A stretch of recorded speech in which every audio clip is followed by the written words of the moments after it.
Obviously the Capital Markets Union paper has just come out and we're going to be seeing a consultation paper, I think it is, on covered bonds. Yes. What are you expecting from that? Well, I don't really know what I expect. I mean, what the Commissioner has put out is that he wants to look into the covered bond industry. He wants to look into the specificities of the different national jurisdictions, and acknowledging that the success of the covered bonds are very much built on national different national frameworks. I do expect that we will see not an idea of a full harmonization from the EU Commission, rather probably a what do I call that, a principal harmonization, and I think it's right so to respect the different national frameworks, but also to look where it is actually meaningful to have harmonization across Europe. One example could be transparency, and the ECBC is does definitely want to play a role in that. Therefore, the task force, as I mentioned before, and there could be other areas, for instance, supervision, which could be something equal across Europe, or maybe OC requirements. But we'll see what they'll come up with, and we'll respond to it.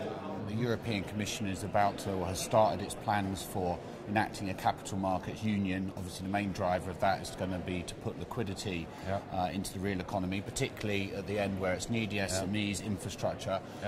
What role do you think covered bonds could have in the Commission's capital union plans, or how do you think capital union will affect, if it will affect, the covered bond market? I think it will not affect the traditional covered bonds, because in the end it will be a different asset class, and now they see more and more that people, if they set up a new covered bond program, it's very clear, different assets, you make it clear to investors.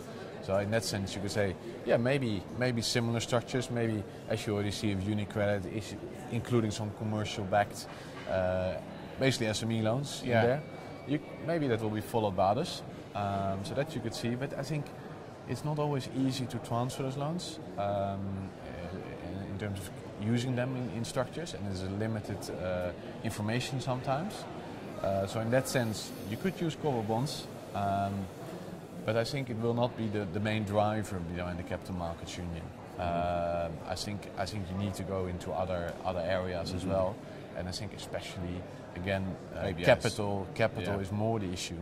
So even though you could say, well, I use other assets and use double recourse structures, but if you use other assets, often your encumbrance or your OC level is higher for those assets, so it becomes more expensive.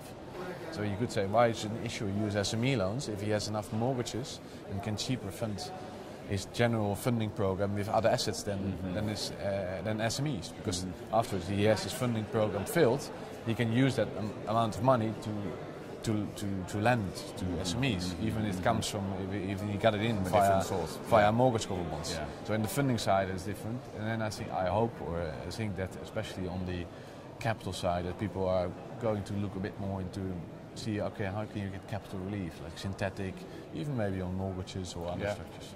But that's I think what's more the need in order to make it more efficient for banks to increase, for example, to lend to SMEs. Yes. I mean, the positive stuff with this paper is that they are still open-minded. So we can see that authorities are still looking for feedback from the industry and from the public. Specifically on the covered bonds, our understanding is that it's going to be light touch, because I mean the product is functioning well. But definitely you can improve transparency, as we mentioned before. One, in terms of data disclosure, and harmonization of a definition, which is what we have been trying to address with the glossary of the task force. And the other thing is a bit more transparency as well on the legislative side. You know, what happened if you have the segregation of the cover pool, etc. So it is true that there, as highlighted by the EBA back in July of last year, we can see further improvement, and this will be welcome on our side. Now, all the discussion about dual recourse instruments and whether you should have whether covered bond can help with the SME funding. We don't believe so. We do believe that you have already some tools in the market like securitization, and you have benefits of securitization, which is the risk transfer. So, and this is where the authorities, by having a more level playing field, and by in a way amending the regulation, which has been conservative for the product, this is where you could make a difference. But covered bonds are not necessarily the solution in that respect.